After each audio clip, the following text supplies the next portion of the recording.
Bueno, muy bien. Vamos entonces, decía, a retomar la línea principal del curso. Este camino es un camino que tiene algo de histórico y algo de pedagógico. O sea, que el camino por el cual Einstein llegó a las ecuaciones de la teoría general de la relatividad,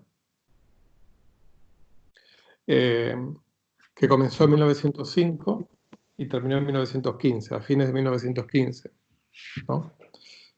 Yo un poco en las primeras clases incluso del curso les había contado que uno de los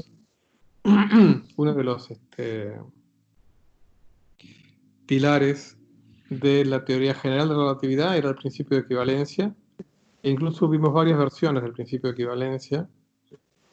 El más simple es la universalidad de la caída libre, luego el principio de equivalencia débil, o sea, que es un poco básicamente es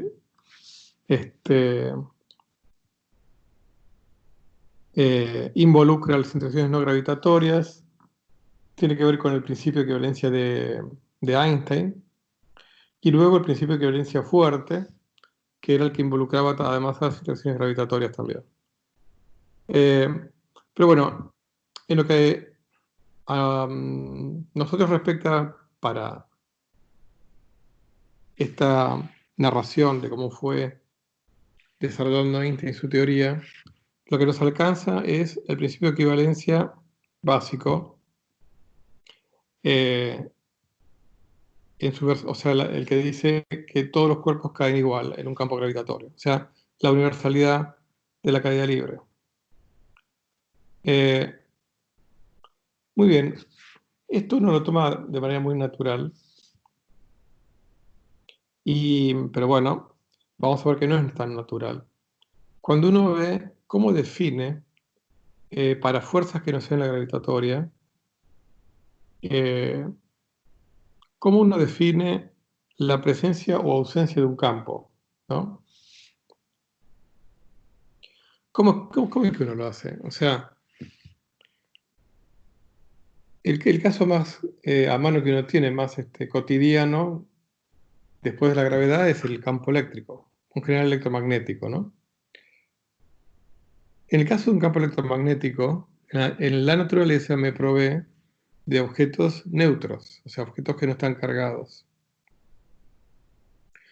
Eso me permite construir observadores inerciales, observadores que no estén sujetos a ninguna fuerza. O sea, vamos primero a la relatividad especial, ¿no? ¿Se acuerdan que yo les había demostrado en las primeras clases por qué el principio de equivalencia de Einstein? Esto sería bueno que un poquito repasen en estos días las primeras clases porque son importantes para estas clases. ¿Por qué el principio de equivalencia de Einstein y la universalidad del corrimiento del rojo son incompatibles con la teoría especial de la relatividad? Eso lo habíamos dicho, lo habíamos demostrado en las primeras clases. Muy bien. Cuando yo tengo la teoría electromagnética y especifico cómo medir un campo electromagnético,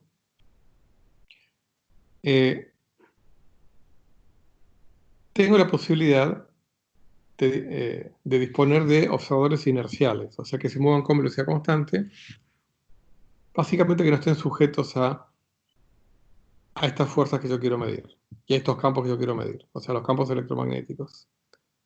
Entonces, en nuestra notación que ya ahora hemos aprendido,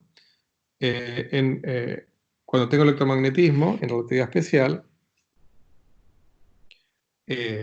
los observadores inerciales, que son neutros, satisfacen esta ecuación. O sea, lo que me dice esta ecuación es que básicamente la aceleración es igual a cero. O sea, en este caso sería, en particular, la aceleración a lo largo de la trayectoria es igual a cero. O sea que no están acelerados. Ahora sabemos en la relatividad especial que si yo suelto, digamos, dejo libre un cuerpo cargado, va a satisfacer la ecuación de Lorentz, o sea, la fuerza de Lorentz electromagnética, que está dada por esta ecuación, Ustedes la vieron en Electromagnetismo 2. La versión relativista de una partícula en un campo electromagnético, como es su ecuación de movimiento. Entonces, evidentemente, esto es distinto de cero.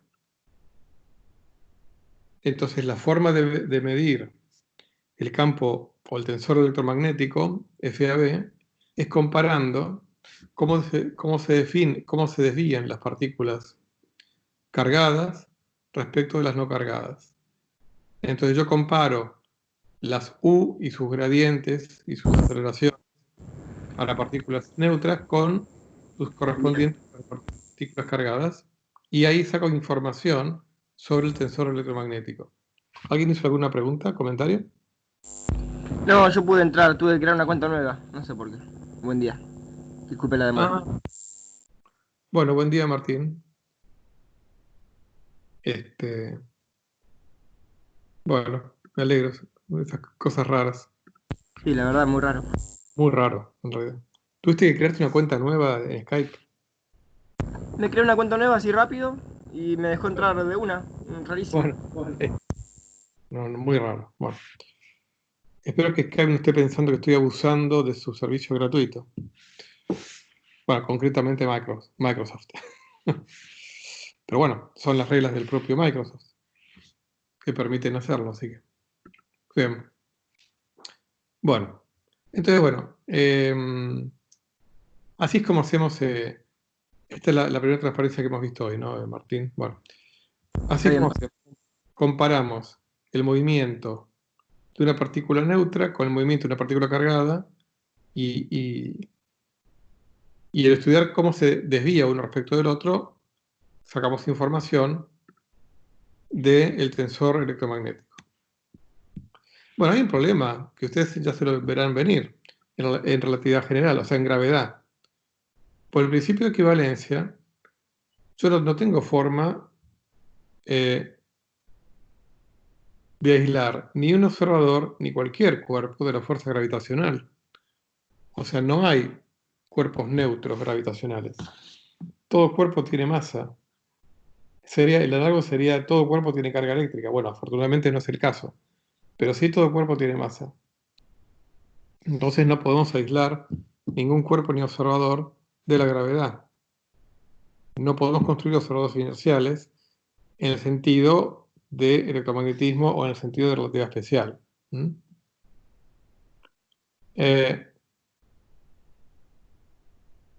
Y eso incluye, por ejemplo, a las reglas rígidas.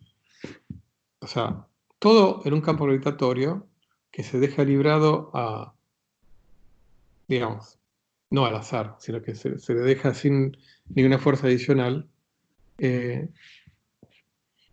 cae siguiendo la fuerza del campo gravitatorio. Entonces, como no tengo forma de aislarlo, y se acuerdan, bueno, que el principio de equivalencia además me dice que no tengo forma de distinguir la aceleración de un campo gravitatorio y la métrica de un sistema de referencia acelerado, aún en relatividad especial. Si en relatividad especial yo puedo definir un sistema de referencia acelerado, ¿no? Y bueno, tiene una métrica bastante rara, no es la de Minkowski, ¿no?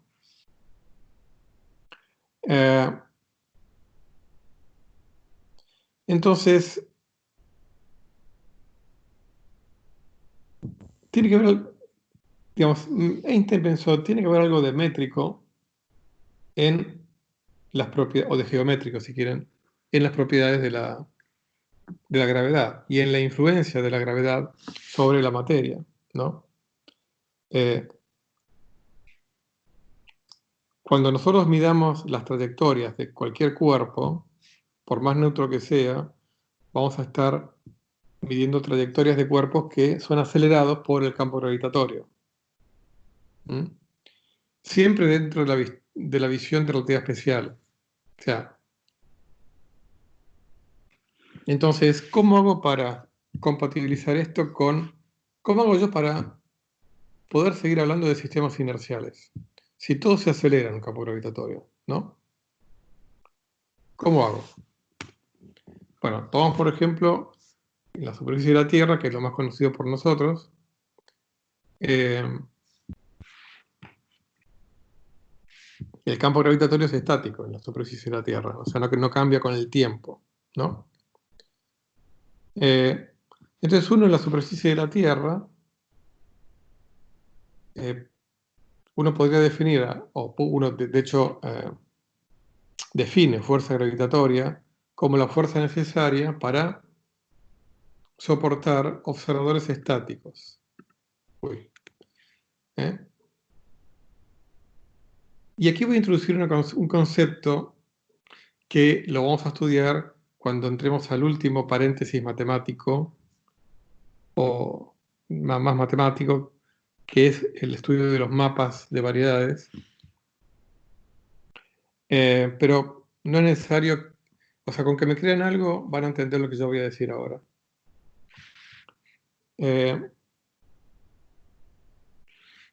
Como la superficie de la Tierra, la métrica es constante en el tiempo, se dice que la métrica tiene una simetría, una isometría en la dirección temporal. O sea, si la métrica no cambia en una dirección, eso se dice que tenemos una isometría. Existe una isometría. En el caso del campo gravitatorio de la Tierra, esa isometría, la dirección, es la dirección temporal. O sea que si yo me quedo quieto, un observador que esté quieto en la superficie de la Tierra avanza solamente en la dirección temporal. Entonces mi vector tangente, mi tetravector tangente, tiene simplemente, en coordenadas, digamos, terrestres, tiene componente solamente la componente 0, y el resto es la componente 0 de mi vector tetravector velocidad es distinta de 0, y las otras componentes son iguales a 0. Bueno, o sea que lo que decimos es que mi tetravector velocidad apunta a la misma dirección que el vector que me marca la dirección de las isometrías, que en este caso son temporales. La dirección en la cual la métrica es constante, en este caso, es la dirección temporal. Esa dirección está caracterizada por un vector, un tetravector, que se suele denotar con la letra Z, y ese vector se llama vector de Killing. Un vector de Killing es un vector que me marca una dirección a lo largo de la cual la métrica no cambia. En este caso es un vector de Killing temporal. Por ahora tienen que aceptar, es una definición, que en este caso se entiende bastante bien, por más que ustedes todavía no sepan demasiado sobre vectores de Killing, pero es el vector que me marca la dirección a lo largo de la cual la métrica no cambia. En el caso de la Tierra, esa dirección es la dirección tiempo, directamente. Entonces, utilizando esta terminología, digo que en la superficie de la Tierra podemos definir fuerza gravitatoria como la fuerza necesaria para soportar observadores estáticos. O sea, observadores cuya tetravelocidad será paralela a la del vector de Killing de la métrica. Entonces, lo que llamamos fuerza gravitatoria es la fuerza que ejerce el piso sobre nosotros para mantenernos quietos. Muy bien, eso lo podemos hacer en la superficie de la Tierra.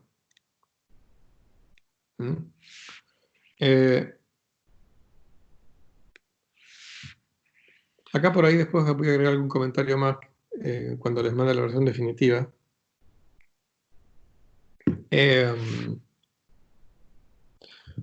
Y es que cuando esto uno lo puede hacer en la superficie de la Tierra,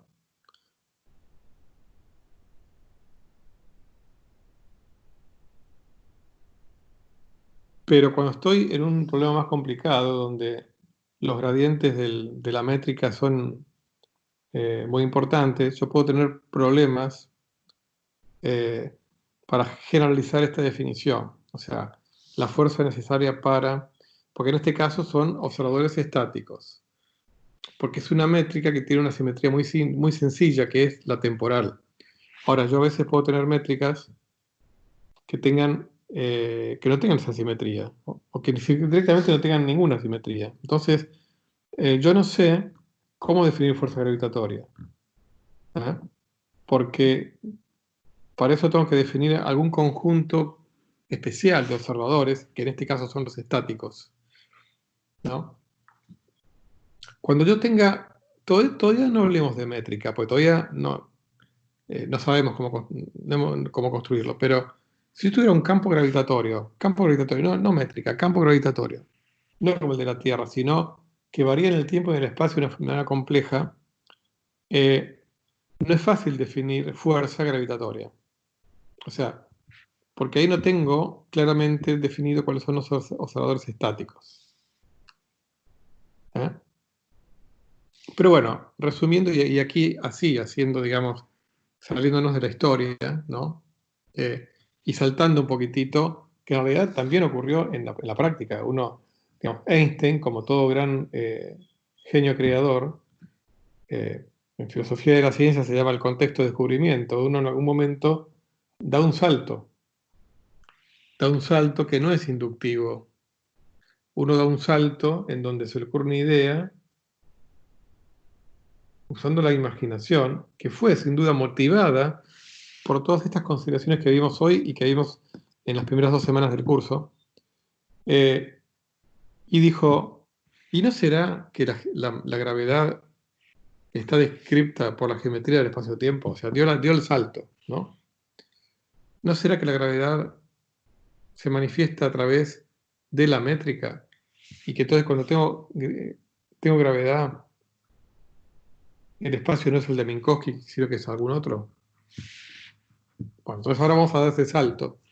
O sea, no vamos a contar exactamente cómo fue, tampoco se puede contar exactamente cómo fue, pero bueno, Einstein publicó varios papers en 1907, 8, 10, o sea, fue probando, charlas con su amigo Marcel Grossman, con su otro amigo Michele Besso, bueno, la historia es interesante, pero bueno, es compleja siempre, ¿no?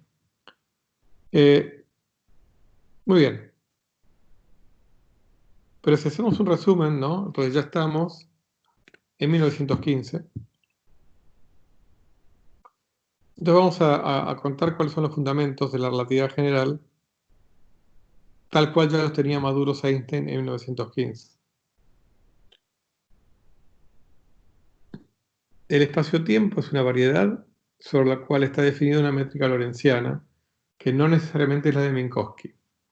Lo que tiene en común con la de Minkowski es la asignatura. Un signo menos y 3 signos más.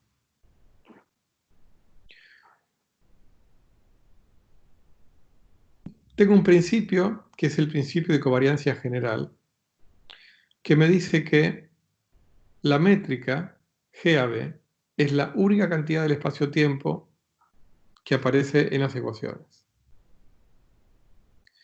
No aparece ninguna otra. Yo cuando vimos covariancia general en alguna clase hace un tiempo, yo les diferencié invariancia de covariancia y yo les dije que yo podía perder la invariancia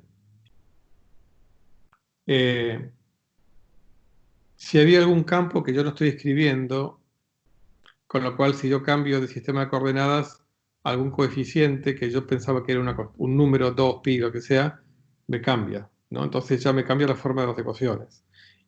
Y podría ocurrir porque hay algún campo vectorial, tensorial, lo que sea,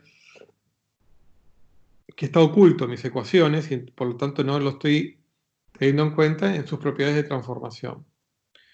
Bueno, el principio de covariancia general, aquí, tal cual los estamos enunciando aquí, lo que me dice es que es un salto de fe, como se dice, ¿no? O sea, el único elemento que representa aspectos del espacio-tiempo en mis ecuaciones es la métrica. No hay ninguna otra cosa. Por supuesto que esto es ambiguo también. Porque ¿qué significa que una cantidad eh, sea una cantidad del espacio-tiempo? ¿Qué significa eso? Pues no está claro. O sea que es un principio que acepto, es un poco ambiguo, ¿no? Es un poco ambiguo y bueno, uno lo ve en la práctica, a ver qué puede significar. O sea, por supuesto, cuando digo la única cantidad es la métrica y sus derivados, ¿no? O sea, por ejemplo, la derivada covariante asociada a la métrica, ¿no? Y el segundo principio es que yo voy a querer recuperar la relatividad especial cuando el espacio-tiempo sea plano. Con lo cual yo voy a pedir a mis ecuaciones que sean tales que cuando la métrica se reduce a la de Minkowski, las ecuaciones se reducen a la de la relatividad especial. Voy a pedir eso. Entonces, con estas guías, yo voy a poder ir construyendo las versiones curvas, las versiones en presencia de gravedad de las teorías conocidas de la física en relatividad especial. En particular, el electromagnetismo de Maxwell, cómo cambia ante la presencia de un espacio-tiempo curvo, o sea, ante la presencia de gravedad. Entonces, la gravedad se manifiesta a través de la curvatura del espacio-tiempo. Es un poco lo que habíamos visto en alguna clase hace mucho cuando comentamos que, lo comentamos de paso, ahora lo vamos a ver de nuevo, el hecho de que nadie se salve de la gravedad, de que todo cuerpo esté cargado de gravedad, porque todo el cuerpo tiene masa, define un conjunto de trayectorias privilegiadas, que son las trayectorias de partículas que caen libremente en un campo gravitatorio, ¿eh? Que son las geodésicas de la métrica, eso ya lo vimos. Con lo cual, ante la existencia de un conjunto de trayectorias privilegiadas, eso también fue una motivación para postular, para que Einstein postule, que la gravedad está descrita por la geometría del espacio-tiempo. La existencia de un conjunto de trayectorias privilegiadas también fue una motivación para esta idea. Bueno, entonces vamos a repetir un poco lo que hicimos en relatividad especial, hace algunas clases, con relatividad general.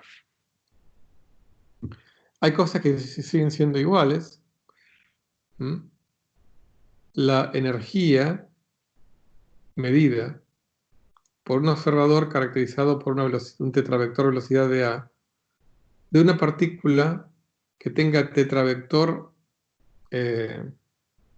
impulso PA, está dada por esta cantidad. O sea, la proyección del tetravector a lo largo de la velocidad del observador me da la energía que mide ese observador de esta partícula. Entonces, ¿cuál es la generalización mínima, ¿no?, para un fluido ideal del tensor energía-impulso, que sea compatible con estos postulados? Y evidentemente, ¿se acuerdan que aquí aparecía el tensor de Minkowski? Entonces ahora vamos a poner la métrica. Entonces, esta es la forma del tensor energía-impulso de un fluido ideal en espacio-tiempo curvo. Simplemente reemplazo la métrica de Minkowski por la métrica general. Acá hay una cuestión. Fíjense,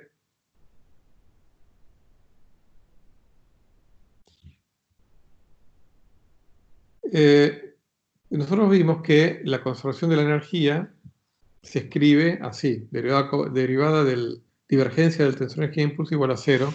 Eso da una idea ahí está metida la ley de conservación de la energía. En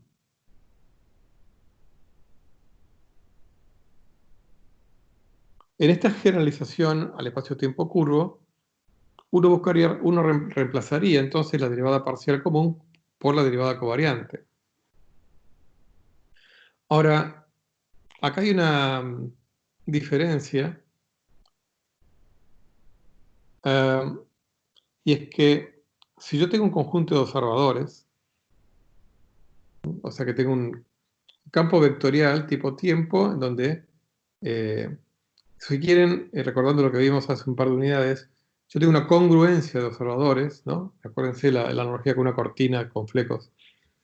Tengo un campo vectorial asociado a los vectores tangentes, a las tetravectores velocidad de los observadores. En general, esa congruencia de observadores no tiene por qué satisfacer esta ecuación. Entonces, ¿qué pasa? Si no satisface esta ecuación, esta congruencia de observadores, significa que, como esto que está acá, ¿se acuerdan? O sea, proyectar el tensor de energía de impulso a lo largo del vector del observador, me da la corriente que mide ese observador, ¿no? Pero esta corriente, si esta congruencia de observadores no satisface esta ecuación, aunque el tensor energía de impulso se conserve, la corriente que mide estos observadores no necesariamente se conserva. Porque si ustedes hacen acá, esto es la corriente, ¿no? La divergencia de esto, o la red de Leibniz, el primer término efectivamente se anula por esta ecuación, pero el segundo es el gradiente ABB contraído con TAB. TAB es simétrico.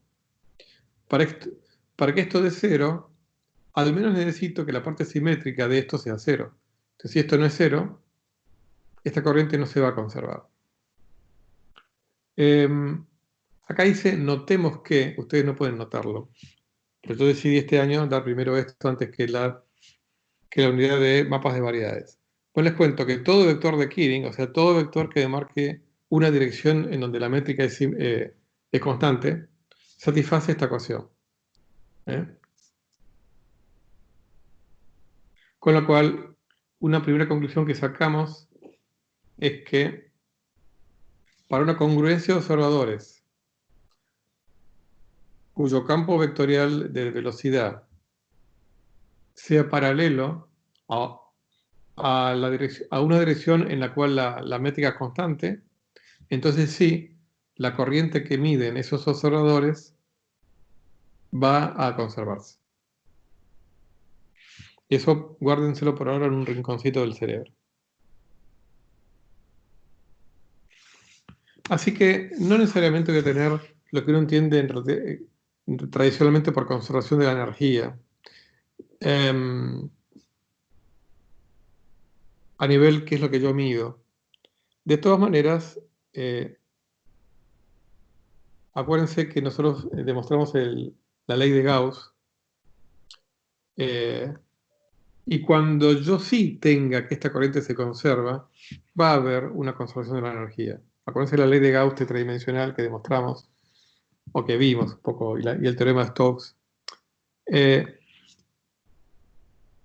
¿Cuándo voy a poder hacer eso? Bueno, si yo tengo una región pequeña comparada con el radio de curvatura del espacio-tiempo, que tiene que ver con las regiones a lo largo de las cuales los gradientes de la métrica son significativos, en realidad más que nada los gradientes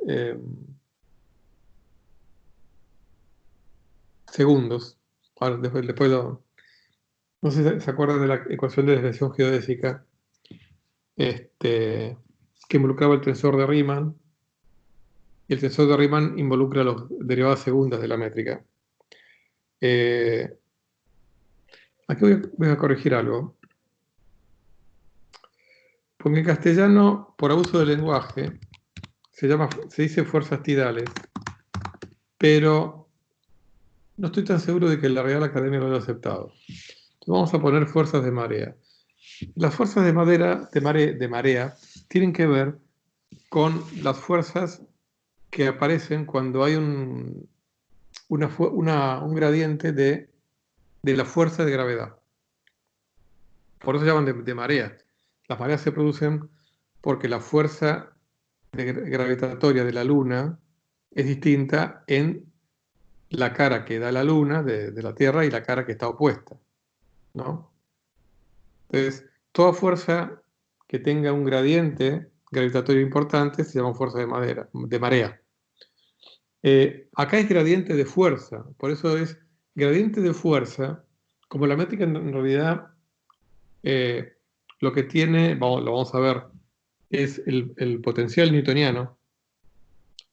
Entonces el gradiente de la métrica, al menos en su aproximación newtoniana, lo que me da es la fuerza de gravedad, con lo cual el gradiente de la fuerza va a estar dada por la derivada segunda de la métrica, o sea, o por la derivada segunda del potencial newtoniano, porque la derivada primera es directamente la fuerza gravitatoria. O bueno, o menos la fuerza gravitatoria. ¿Se acuerdan que la fuerza es menos gradiente de la energía potencial?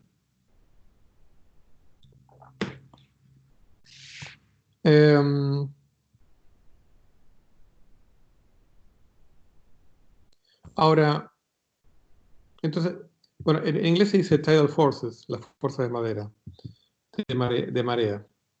Pero yo no sé si en español está bien aceptado llamarlo fuerza tidal. Creo que no. Por eso acá, cuando digo fuerza de marea, y lean en inglés el análogo, van a leer fuerzas tidales o tidal forces. ¿Okay? Bueno, entonces, ¿qué pasa? Si uno considera una región pequeña, en donde uno pueda despreciar el radio de curvatura, o sea, la curvatura de la variedad del espacio-tiempo, entonces, en general yo voy a poder encontrar un campo vectorial que satisfaga esto. En esa región chiquita, o sea, en esa región, o sea que, digamos, la analogía sería, yo tengo muchos paracaidistas cayendo antes de abrir el paracaídas, ¿no? Y despreciando la fuerza del aire, o si son todos más o menos igualmente de flacos o de obesos, y de contextura, o sea, superficie corporal,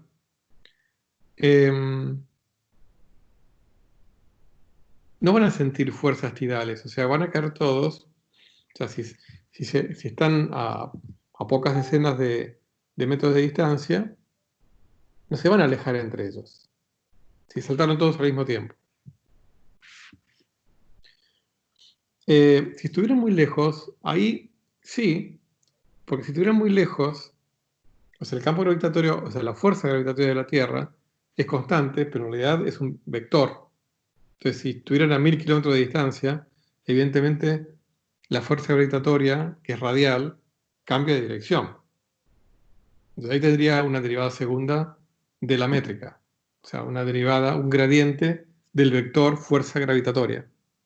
Entonces, de hecho, imagínense, dos paracaidistas cayendo a 1000 kilómetros de distancia, efectivamente se van acercando, porque ambos se van dirigiendo al centro de la Tierra. Imagínense que entonces se van acercando. Si la Tierra fuera mucho más chiquitita, pero con la misma masa, se estarían acercando más. O sea que evidentemente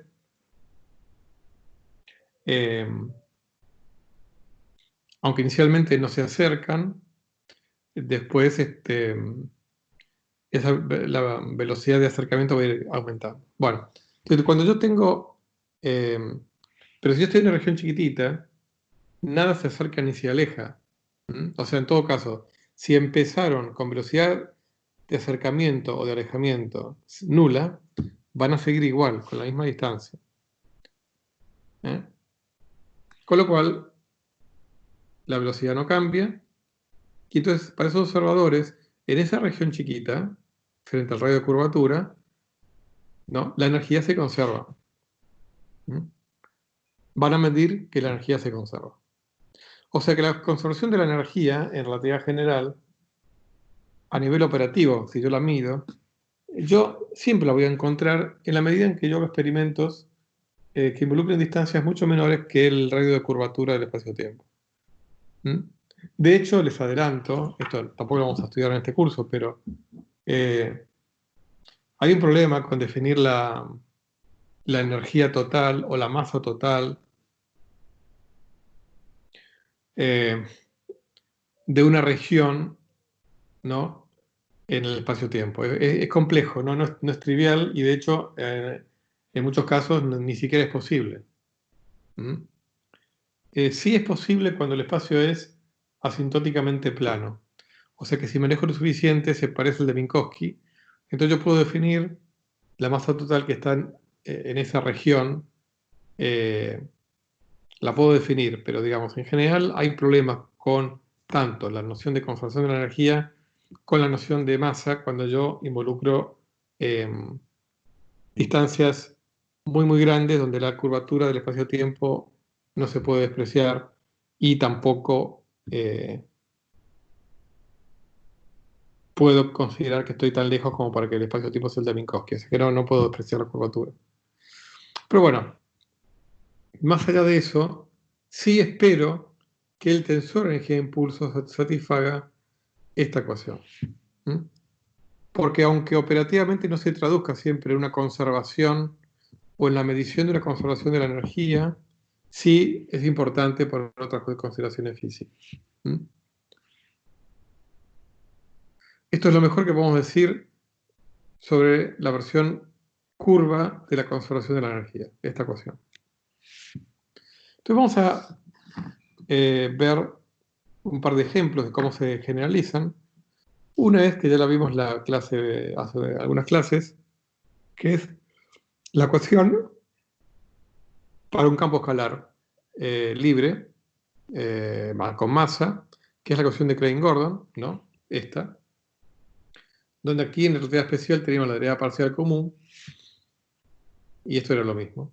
Bueno, reemplazo derivada común por derivada covariante, y aquí, en lugar de la métrica Minkowski, pongo la métrica. ¿Eh?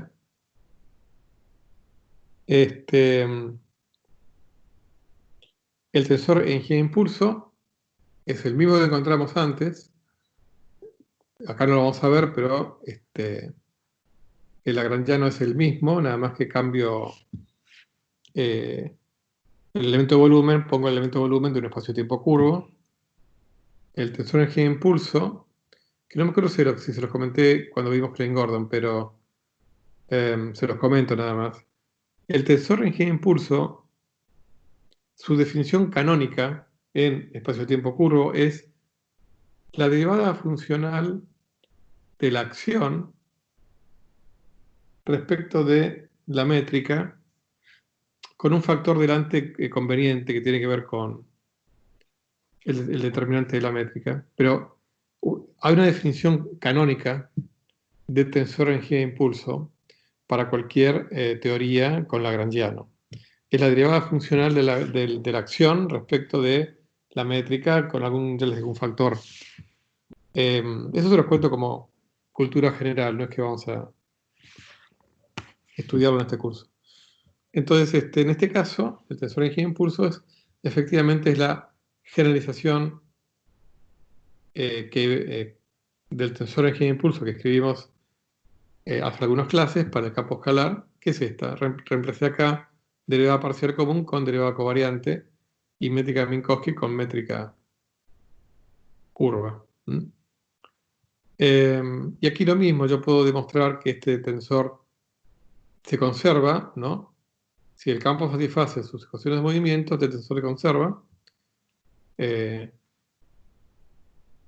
Aplicamos la derivada covariante a todo esto. Aplicamos la regla de Leibniz.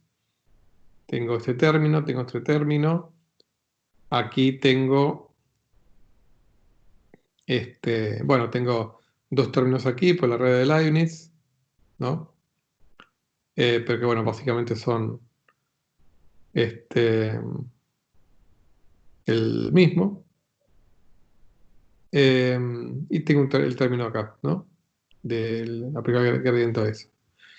Esto por las ecuaciones de movimiento es m cuadrado. Esto, entonces,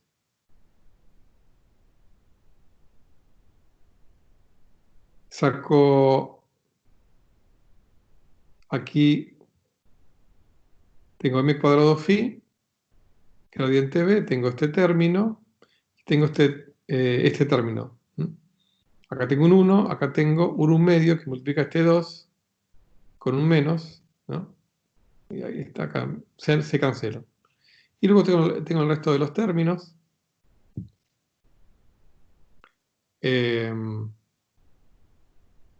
Aquí tengo gradiente C, gradiente B.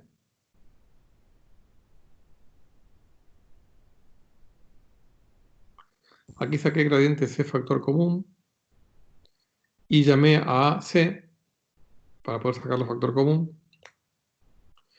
Como se acuerdan que el operador derivativo aplicado a un campo escalar conmutaba, porque no hay torsión. La propiedad 4 de operador derivativo. Aquí escribí este término, gradiente C. Entonces esto se cancela. No, perdón, tengo esto. Y después tengo gradiente B. Este término está acá. Lo escribí acá. Este se cancela con este. Perdón, este se cancela con este.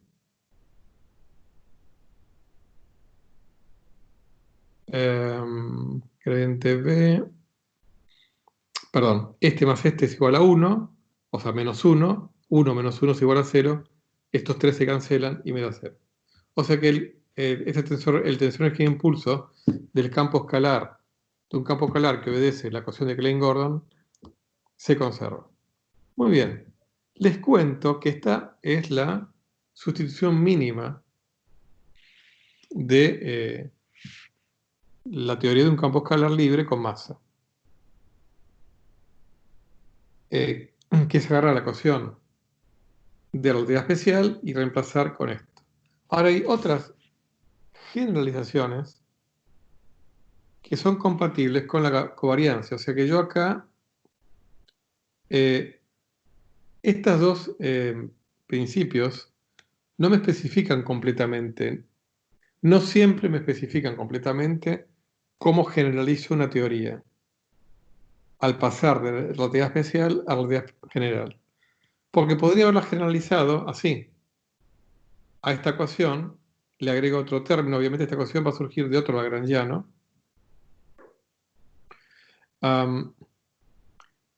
Y perfectamente esta teoría se reduce a la teoría relativista especial cuando yo reemplazo la métrica por la de Minkowski, porque aquí esto se me reduce a la derivada parcial común y el escalar de curvatura para la métrica de Minkowski es igual a 0, con lo cual este término desaparece.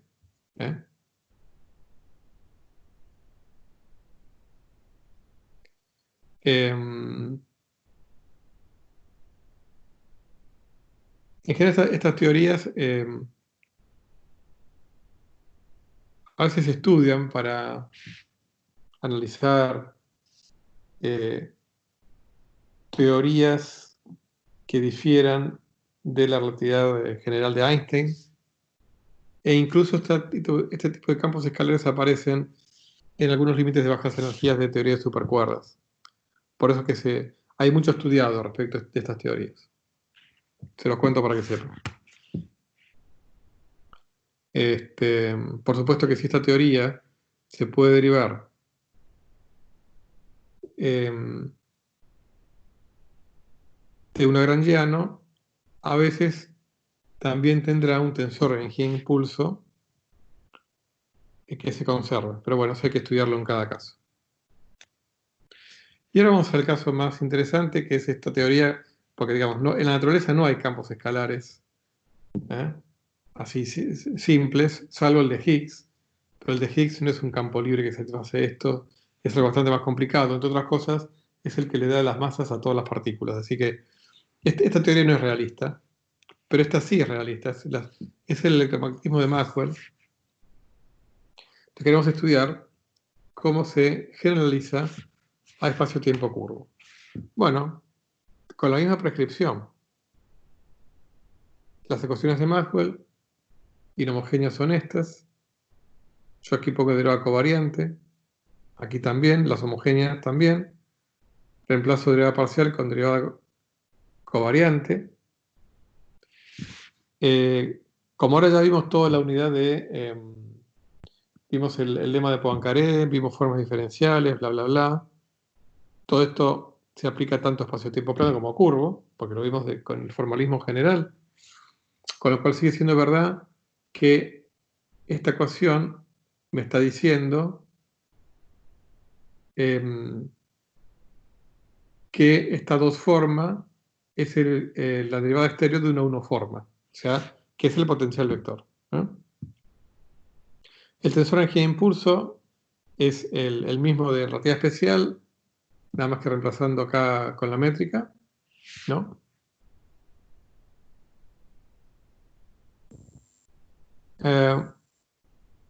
Ahora, hay una cuestión acá que hay que tener cuidado, y es el siguiente. Fíjense, si yo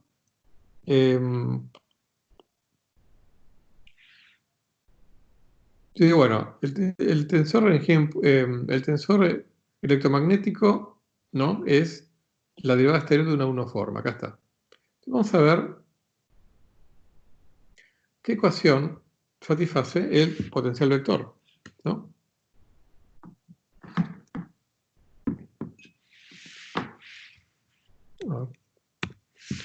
Tenemos la transparencia y nos tomamos el recrédito. Bueno, entonces reemplazo. Aquí tengo, digamos, el lambertiano curvo, ¿no? De la potencial vector, y tengo gradiente A, gradiente B, menos gradiente A, gradiente B, potencial vector. Yo tengo libertad de gauge, eso sigue siendo lo mismo. Tengo libertad de gauge, nada más que estamos en un espacio-tiempo curvo, pero la libertad de gauge sigue estando por cómo definí, porque F es esto. Ahora, tengo un problema acá. Esa libertad de gauge no es tan libre, porque la libertad de gauge la tenía porque las derivadas parciales conmutan. Entonces yo puedo agregarle a A un gradiente de G y eso no me cambia el F, porque el F me cambia en las derivadas cruzadas parciales, o sea, de A de BG menos de B de AG. En el caso de espacio-tiempo plano, las derivadas parciales no conmutan, no hay problema. En el caso de espacio-tiempo curvo, las derivadas, los operados derivativos no conmutan en general. Es más, fíjense, esto se ve claramente acá. Si yo aquí en lugar de escribir gradiente A, gradiente B, pongo gradiente B, gradiente A, y uso, es como cuando integramos por partes, o sea, no puedo cambiarlo, pero tengo que compensar con el conmutador, ¿no? O sea, gradiente A, gradiente B, gradiente B es el conmutador de gradiente A con gradiente B menos gradiente B, gradiente A. Como acá tengo un signo menos, menos, menos, se me quedó más acá, y me quedó esto. Pero esto es, ¿se acuerdan? Por definición, esto es el tensor de Riemann. Bueno, acá con un signo levantado, pero no importa, es el tensor de Riemann. Entonces, si yo elijo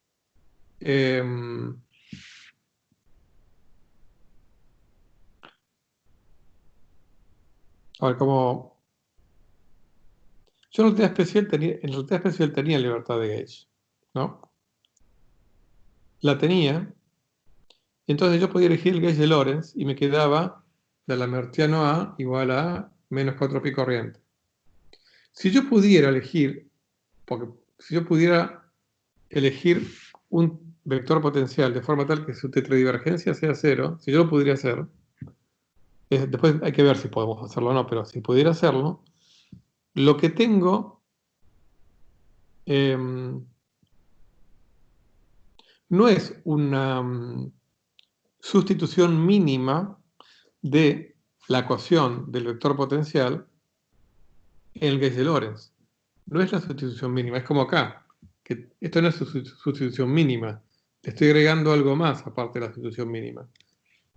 Yo aquí, si yo pudiera lograr un gauge de Lorentz, yo acá tendría una ecuación para el potencial vector que no resulta de la sustitución mínima de la ecuación para el potencial vector en el gauge de Lorentz de relatividad general. Me aparecería un término nuevo, proporcional al tensor de Ricci contraído con el potencial vector. O sea, esto no es sustitución mínima. No es sustitución mínima, entonces yo tengo que tener mucho cuidado con todo eso.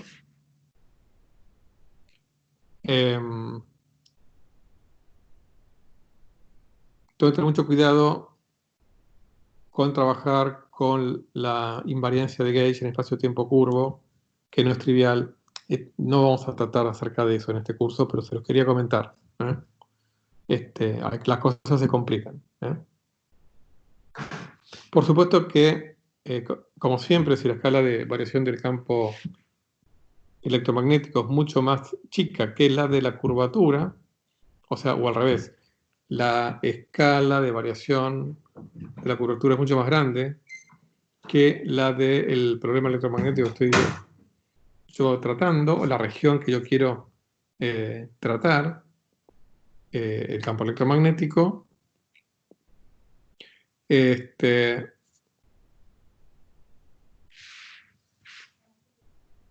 Entonces, yo puedo proponer una solución parecida a la que propusimos en el gauge de Lorentz, ¿no?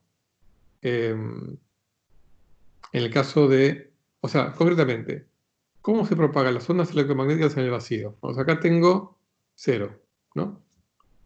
Bueno, nosotros encontramos la solución, tenía esta forma donde C eran vectores constantes, ¿no? Y esta era la fase que satisfacía esto, pero con derivadas parciales comunes. Con lo cual habíamos visto que el vector de onda era un vector nulo, porque el K igual a 0, esto era el K. Y los frentes de onda, bueno, y el K era, por supuesto, perpendicular al frente de onda, que eran las superficies de ese constante. En el caso en que la variación del campo electromagnética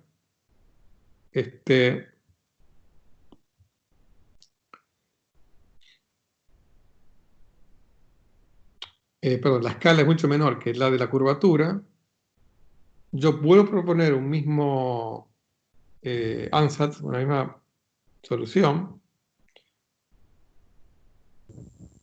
y desprecio los gradientes de esta C, porque los gradientes de esta C espero que sean del orden de las escalas, o de las escalas de variación de esta C, sean del orden de las escalas de variación de la curvatura, con lo cual en primera aproximación, despreciando eso, cuando yo lo reemplace, me va a dar esta ecuación. Lo mismo, despreciando la curvatura. En ese caso, yo voy a poder hacer lo mismo que hicimos en el caso de las ondas la propagación de ondas electromagnéticas en el vacío en espacio-tiempo plano. Y va a llegar a los mismos resultados. Pero solo cuando la curvatura, la escala de variación de la curvatura, sea mucho más grande que la escala de variación del campo electromagnético. Eso se los quería comentar nada más, que en el electromagnetismo en espacio-tiempo curvo hay que ser cuidadoso con todas estas cuestiones. Muy bien. Ahora sí, son casi 10 y 10. Son 10 y 7. Así que es un buen número para encontrarnos a las 10 y cuarto exactamente. Que es el 7 minutos y medio. Así que bueno, nos vemos 10 y cuarto.